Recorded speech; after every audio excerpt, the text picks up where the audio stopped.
el pastor Sugel, dice, ¿cómo mantener el equilibrio entre el cesacionismo y el continuismo?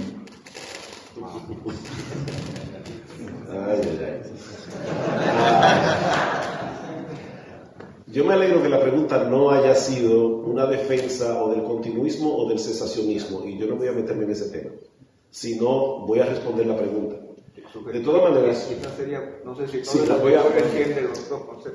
lo primero es que yo soy cesacionista y no me avergüenzo de serlo, porque creo que los dones extraordinarios, que es lo que enseña el cesacionismo, los dones extraordinarios que aparecen en las Escrituras, yo creo que ya cesaron cuando el canon bíblico se cerró. Respeto de verdad profundamente grandes hombres de Dios que piensan diferente a mí en ese sentido. Simplemente quiero decir cuál es mi posición. Los continuistas piensan que esos dones extraordinarios siguen. Y hay dos clases de continuistas. Están los continuistas que son completamente continuistas y están los continuistas moderados que dicen, bueno, están vigentes bajo ciertas circunstancias. Pero yo soy cesacionista. Sin embargo, voy a responder la pregunta de cómo mantener el equilibrio. Yo creo que hay una palabra para cada uno de los dos grupos que debemos decir en esta mañana, y creo que eso responde la pregunta. Yo le diría a los continuistas, vuelvo y repito, hermanos, de verdad, yo sé que aquí debe haber continuistas, y yo quiero que sepa, cuando digo que respeto tu posición, de verdad que la respeto, de todo corazón. Una de las cosas de las que yo creo que nos vamos a reír en el cielo es de todos los disparates que creamos aquí. O sea que tal vez, como vamos a ser perfectos, no nos vamos a sentir ofendidos, tal vez yo me voy a reír de que el equivocado era yo, de que definitivamente el cesacionismo no era lo correcto. Pero es lo que yo creo con lo que tengo hasta ahora, ¿verdad? Una palabra a los continuistas y luego voy a decir una palabra a los cesacionistas. A los continuistas. Yo creo que el problema está, si tú eres continuista, donde debes tener cuidado es de no permitir que tus experiencias con los dones extraordinarios se vayan por encima de la palabra de Dios. Porque el problema que puede haber en el continuismo es que una persona esté pensando en que está recibiendo revelaciones de Dios o impresiones de parte de Dios, y eso a la larga sustituya la clara dirección y enseñanza de las Escrituras. Entonces mi nota al continuista sería cuidado con no permitir que esas experiencias extraordinarias suplanten la forma ordinaria en que Dios guía a todos los creyentes, que es a través de la Biblia. Y aún el hecho de querer descansar en esas cosas extraordinarias para llevar adelante el Evangelio, porque el Evangelio es poder de Dios para salvación. El simple y llano Evangelio es poder de Dios para salvación. Me llama la atención cómo en la parábola de, y sé que también eso es otro problema, si es una parábola o es una historia, yo creo que es una parábola del rico y Lázaro. En la parábola del rico y Lázaro, vemos cómo el rico le pide a Abraham que envíe a Lázaro para que vaya y le predique a sus hermanos. Imagínense qué extraordinario, un muerto se ha levantado de la tumba y va a la casa de estos individuos y le dicen, el infierno es real, créame, el cielo es real. Y Abraham le responde, y es Jesús, obviamente tomando a Abraham como personaje para dar su respuesta, dice, a Moisés y a los profetas tienen, oigan Dios. En otras palabras, esto es lo que va a salvar, es la palabra. Y el rico le dice, no, padre Abraham, pero si va a Lázaro y se levanta de los muertos y les advierte, ellos se van a arrepentir de sus pecados. ¿Cuál es la respuesta del Señor por boca de Abraham? Si no oyen a Moisés y a los profetas, tampoco se persuadirán, aunque alguno se levantare de los muertos. Si no es con la palabra, no se van a convertir de ninguna manera. Y de hecho, en el Evangelio de Juan, tenemos una ilustración de eso, precisamente con alguien llamado Lázaro. Cristo resucitó a Lázaro, ¿recuerdan? ¿Y qué hicieron los fariseos? Trataron de matar a Jesús y a Lázaro. Entonces, con todo y la resurrección de Lázaro no creyeron, porque lo que salva es la palabra de Dios. Entonces, ese sería mi consejo a los continuistas. Sigue descansando en la palabra más que cualquier otra cosa, más que cualquier otra cosa. No, ni para el evangelismo, ni para la guía del Señor en tu vida. Cuidado con esas impresiones.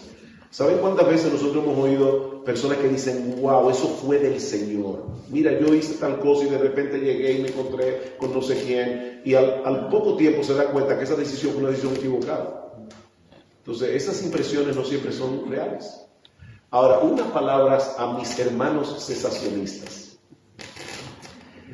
Cuidado, hermanos, porque nosotros podemos tener una teología tan y tan definida en todos los aspectos, que neguemos realidades que nosotros ahora mismo no podemos explicar.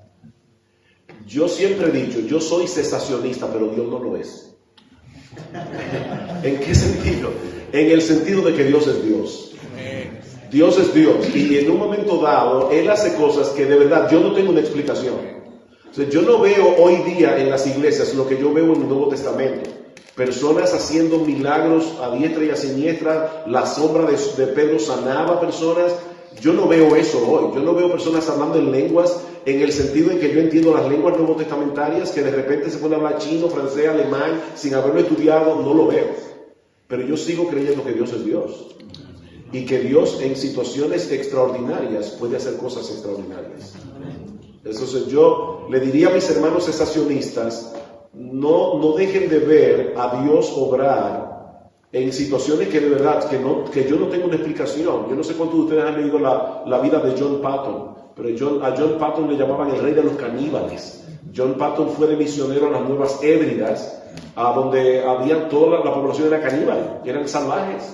Y en una ocasión John Patton estaba junto con un grupo de misioneros en una cabaña, vinieron los indígenas a matarlos, y ellos ya pensaron que era su fin y se postraron a orar. Y estuvieron orando mucho rato y nada sucedió. Cuando levantaron los ojos, los indios ya no estaban allí. Mucho tiempo después, ellos le predicaron la palabra a algunos de esos indios que estaban en ese asedio, y cuando le preguntaron qué había pasado ese día, porque ellos no los atacaron, ellos dijeron, ¿y cómo los íbamos a atacar? Había un ejército alrededor de ustedes. Pregunta, ¿puede Dios en un momento dado enviar ángeles que cuiden a sus hijos y hacerlos visibles? Yo creo que sí. Yo no tengo una explicación para lo que pasó en esa época. Así que mi palabra a los continuistas es, siempre mantengan la palabra de Dios en alto. Siempre mantengan la palabra de Dios en alto. Mi palabra a los cesacionistas es, recuerden que Dios es Dios. Y que Él en situaciones extraordinarias puede hacer cosas extraordinarias. Y todavía también recuerden que puede ser que estemos equivocados. Y que en el cielo nos riamos de nuestra posición.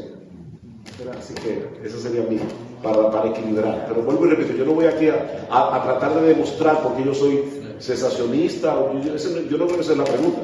Así que no voy a meterme en ese problema ahora mismo. Pero espero haber respondido. No sé si hay algún comentario. ¿El pastor Miguel tiene la misma posición? Porque lo sabía. En la práctica, yo diría que sí, en la práctica. Porque la realidad es que yo soy uno de esos continuacionistas muy cuidadosos. De hecho, lo que he visto en la enorme mayoría de las veces ha sido falso. Esa es la realidad. Entonces tengo que comenzar ahí.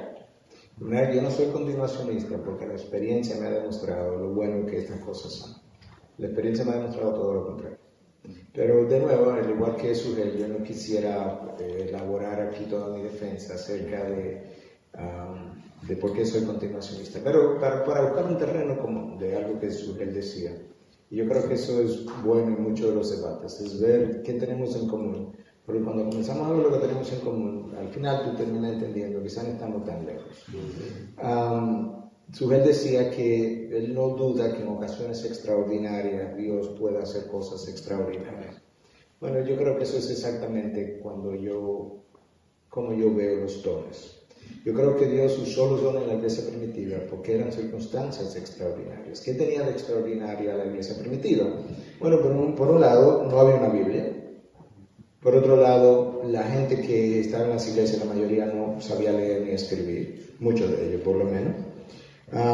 Por otro lado, Dios estaba estableciendo las bases de su iglesia. Y por otro lado, el evangelio se estaba moviendo a nuevas regiones. Y lo vemos incluso cuando Dios dice, van a ser mis testigos en Jerusalén, en Judea, en Samaria, hasta los confines de la tierra. Y en la medida que el Evangelio se movió, tú ves incluso cómo el don de lengua se dio en Jerusalén, cómo se da en Samaria, cómo se da con los gentiles con Cornelio. Es como si cada cual hubiese tenido un mini Pentecostés, por así decirlo. Entonces eran situaciones extraordinarias. Bueno, de esa misma manera, por ejemplo, F.F. Bruce, que es uno de los grandes académicos y comentaristas del Nuevo Testamento, en una de sus cartas dice que al día de hoy, él es continuacionista con cuidado, pero él dice que al día de hoy el Evangelio se sigue moviendo a nuevas regiones. Y en esas nuevas regiones hay mucha gente que no sabe leer ni escribir. Y en esas nuevas regiones la gente no tiene una Biblia. Ahí cuando tú vas a una de esas regiones y le dices, mira, mi Dios es más poderoso que el tuyo, y te dice, ¿quién dice? Dice, la Biblia lo dice. Muchos de ellos pudieran decirte que es una Biblia. Bueno, un libro, ¿qué es un libro? Una colección de páginas, ¿qué es un página? Tú llegas hasta el punto que no tienen un alfabeto. Entonces yo creo que, como John Patton, hay muchos otros misioneros que en condiciones extraordinarias, similares a las condiciones de la iglesia primitiva, yo creo que Dios ha hecho manifiesto sus dones por las mismas circunstancias, porque representan circunstancias extraordinarias. Entonces ahí como que tenemos un terreno en común y ya podemos dejar la defensa de cómo lo vemos en la Biblia de una manera u otra para otra ocasión. Una cosita más, no para corregir a Miguel.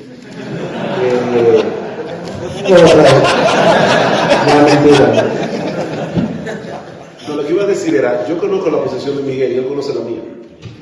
No es que nos estamos enterando ahora. Hemos hablado del tema. Lo que iba a traer era, hermanos, que es penoso a veces como en el pueblo de Dios buenos hombres se dividen por doctrinas que no son esenciales. Como decía Miguel, hay cosas que hablando nosotros podemos llegar a un terreno común.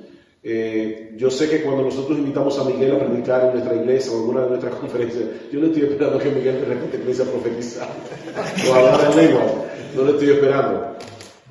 Yo creo que conozco al hombre lo suficiente para saber que él va a predicar la palabra de Dios, y yo sé que es lo mismo de parte de él hacia nosotros. El punto es que eso no impide que nosotros seamos amigos y que podamos hacer cosas juntos.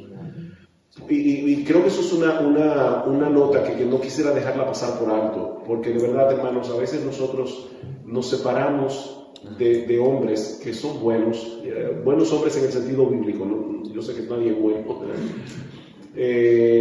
por cosas que no son esenciales. Tenemos que aprender a diferenciar lo que son doctrinas. O sea, si entre Miguel y yo hubiera una diferencia ahora mismo en que uno de los dos no cree en la inerrancia de las Escrituras, tendríamos serios problemas.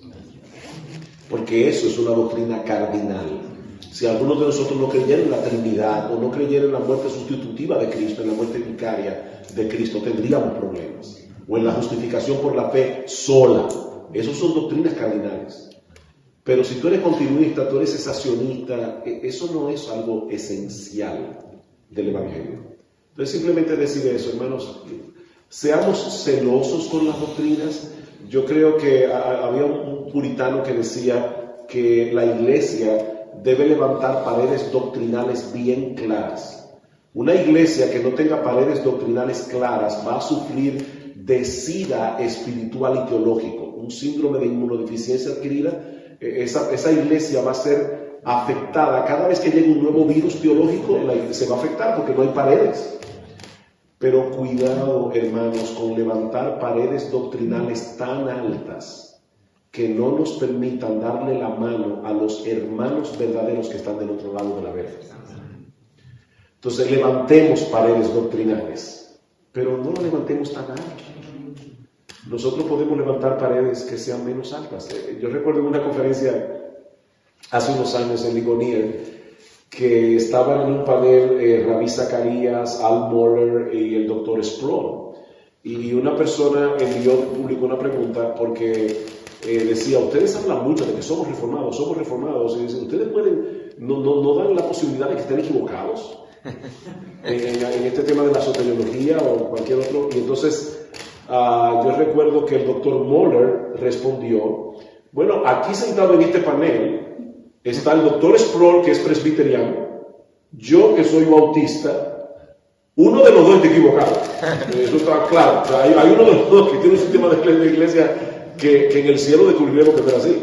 Pero podemos estar juntos en esto. O sea, que tenemos que aprender a diferenciar otra vez lo que es esencial de lo que no lo es. El Dr. Sproul respondió, yo creo que todo pastor debería tener 10 doctrinas por las que es capaz de morir. Entonces, saber cuáles van en esa lista por la que yo soy capaz de morir y cuáles yo pudiera sin ningún problema convivir con ellas. Cuando le tocó a Rabí Zacarías, su respuesta fue para mí la más genial. Rabí Zacarías dijo, mira, al que hizo la pregunta, yo creo que hasta el Papa, si fuera casado, sabría que no es infalible. Yo imagino al esposo del Papa diciendo, pero él es soltero, por eso es que él cree que es infalible, porque no tiene una mujer al lado. Entonces yo creo, hermano, que, vuelvo y repito, todos nosotros nos vamos a reír del disparate que creíamos aquí. Recuerda eso, en el cielo nos vamos a reír muchísimo de disparate que creíamos aquí. Muy bien, muchas gracias. Se nos ha ido en realidad el tiempo bastante, ¿verdad? Que nos ha sido de edificación. También me acuerdo de MacArthur, dijo eso en la conferencia.